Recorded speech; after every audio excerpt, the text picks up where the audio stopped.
Yeah, so recently Taylor Rooks, I believe she's from Athletic. I don't know if she's on the Athletic. Sounds right.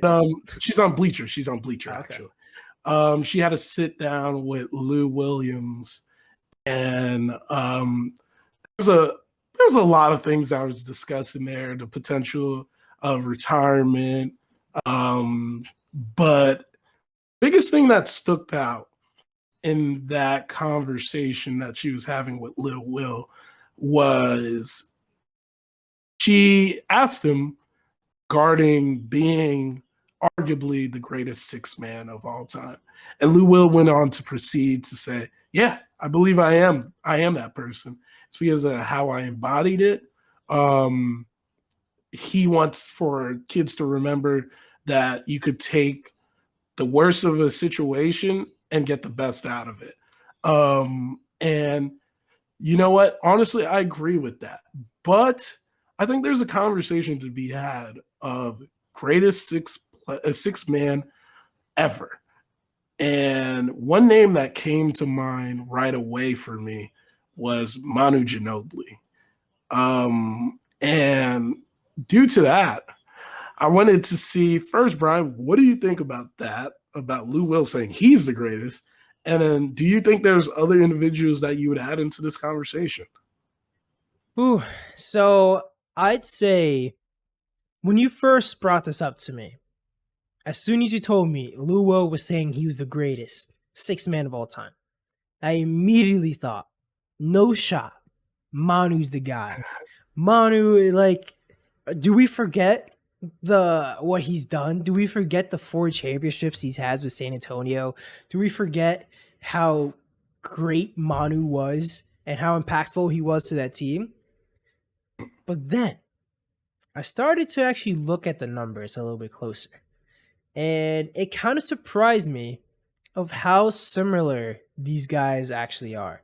Their numbers throughout their career are actually pretty like so Manu 13 points, 5 or 3.5 rebounds and 4 assists, and Lou Will 14 points, 2.2 rebounds, 3.4 assists.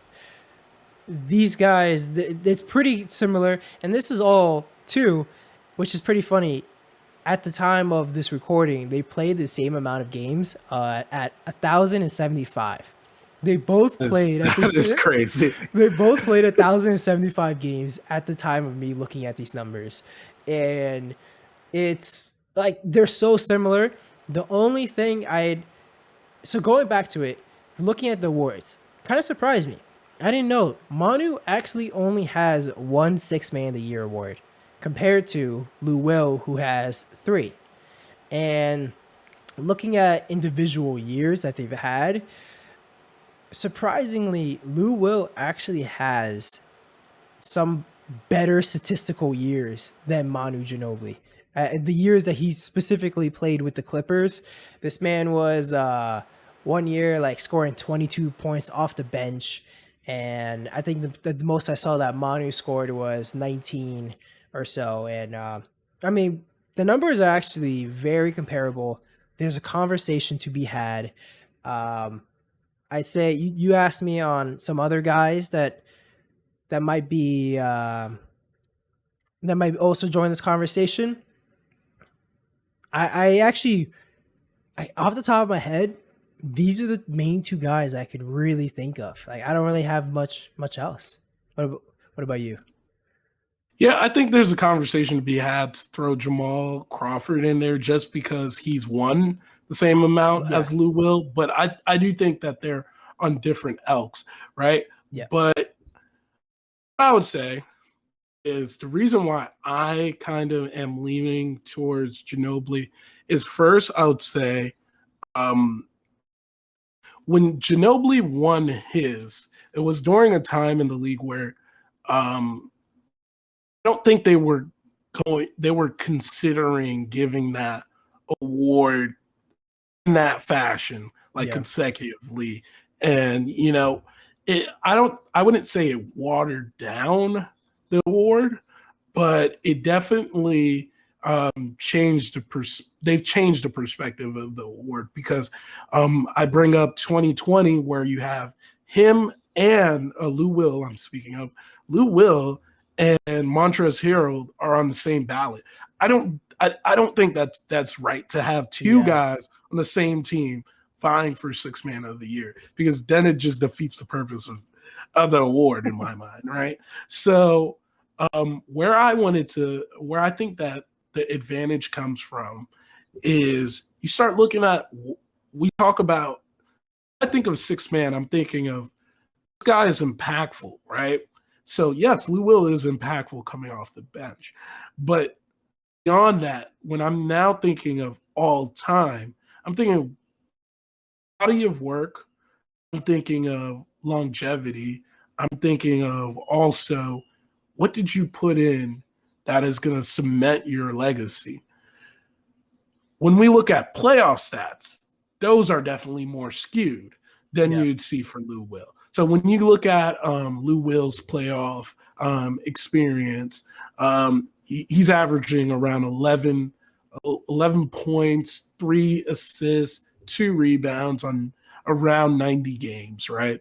Then you have Manu, who's averaging 14 points on 4 rebounds and 4 assists in 218 games. But the way where I think Manu, in my mind, takes the cake and runs with it is if you take a look back into the 05 NBA Finals, because Manu was relegated to being a sixth man right from the jump. This is, I believe, the year after the summer where he led Argentina to a gold medal against the U.S. team. He comes into that season very hot and plays against they play against the reigning champions of that year, the Detroit Pistons, who were defensively sound. Manu in that finals was averaging, and this is almost starter-like numbers, is he's averaging 19 points, 6 rebounds, 4 assists. He's shooting close to 50% from the field, and he's shooting 38%, close to 39% from the three-point in that finals. It's stuff like that. That's why I'm saying all time, I'm putting Manu over him because that impact goes beyond what I just did in the regular season. It goes into the body of work that I carried into playoffs, and they needed me. My issue, and now going back to Lou Will, is I've seen countless playoffs where Williams just slicks to the back. You don't talk about him in the playoffs. You don't see him anymore. And it's honestly the reason why he's not on the Clippers anymore. Is first, he's a defensive liability, which Manu isn't. He also disappears in playoffs. And that's why I give the edge to Manu in my mind because of that. Yeah, it's the body of work is definitely just more sound for Manu. I mean, just look at what he's done for the Spurs. Like he's even though he's the sixth man, and people like to think like, oh, if you're not a starter, you're not as important to the team. But Manu is one of the most important players on that team. Manu is so special, and it is like you mentioned, defense. We're not going to see those turn up on like these stats that we're talking about. The impact isn't always just as clear as the box score. So there's a reason why Manu had made 2 different All-Star teams. There's a reason why he's made 2 different All-NBA teams, being the third team. There's a reason why he's has all these awards versus Lou Will just has 3 Sixth Man of the Year awards. Lou Will is a extremely important and a spark plug coming off the bench, but it's just it is actually pretty close, I'd say, between the two. But I had to agree with you that Manu definitely takes the cake in this conversation. And like I said, shout out to Jamal Crawford. You know, we still love you, but I think it's a 2-man race at this point.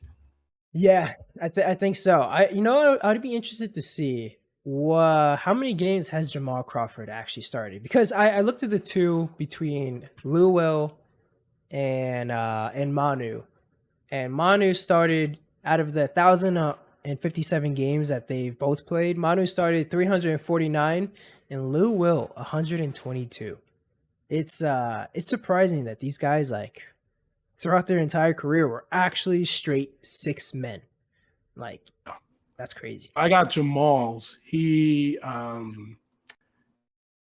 has played in 1,327 games, Wow. and he started in 433. Okay. So definitely a little more than these other guys. I mean, not too much more, but it's crazy to see like how similar like these guys are six men, and yet they've all kind of played around the same number of games. Like they're all around the same time, and